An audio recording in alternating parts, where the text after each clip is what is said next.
সোণাপুৰৰ নৰতাপ লুৰিগাঁৱত উত্তপ্ত পৰিস্থিতি যুৱকৰ মৃত্যু কেন্দ্ৰ কৰি উত্তপ্ত হয় পৰিস্থিতি লুৰি চাহ বাগিচা চৌহদৰ চুকা তাঁৰত লাগি মৃত্যু হৈছে যুৱকৰ নিহত যুৱকজন 25 বছৰীয়া দিব্যজ্যোতি পাটৰ বুধবাৰে সন্ধিয়া বাইকেৰে ঘৰলৈ আহি আছিল যুৱকজন আহি থকা অৱস্থাতে চুকা তাঁৰত লাগি মৃত্যু হয় যুৱকজনৰ বাইকৰ পৰা পৰি চুকা তাঁৰত লাগি মৃত্যু হৈছে যুৱকজনৰ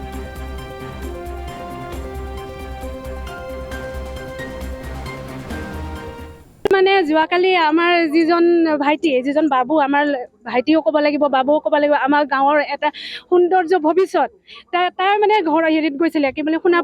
সোণাপুৰৰ পৰা যিহেতু ঘৰত আহিব আমাৰ ইয়াতে কাৰ্বি বিহু বুলিলে চবেই উত্তেজিত হৈ থাকে গাঁৱৰ মানুহখিনি চবেই ৰং ধেমালি কৰি থাকে তাৰপিছত কি বুলি কয় ইহঁতৰ ঘৰতো আমাৰ ৰাইজে আমাৰ চবে ঘৰে ঘৰে নাচিব যায় তাৰপিছত সেই গোটেই ৰাইজেখিনি সিহঁতৰ ঘৰত নাচিব যাবৰ কাৰণে মাকে হয়তো তেওঁক মাতিছে মই গম পোৱা মতে তাৰপিছত আৰু আহিছে যিহেতু ঘৰত মাকে অকলে আছে আৰু অসুস্থ মাকৰ একমাত্ৰ সন্তান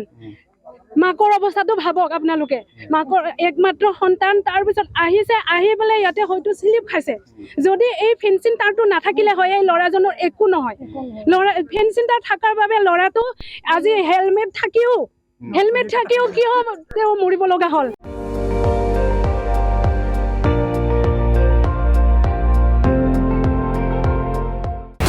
আপুনি চাই আছে ND24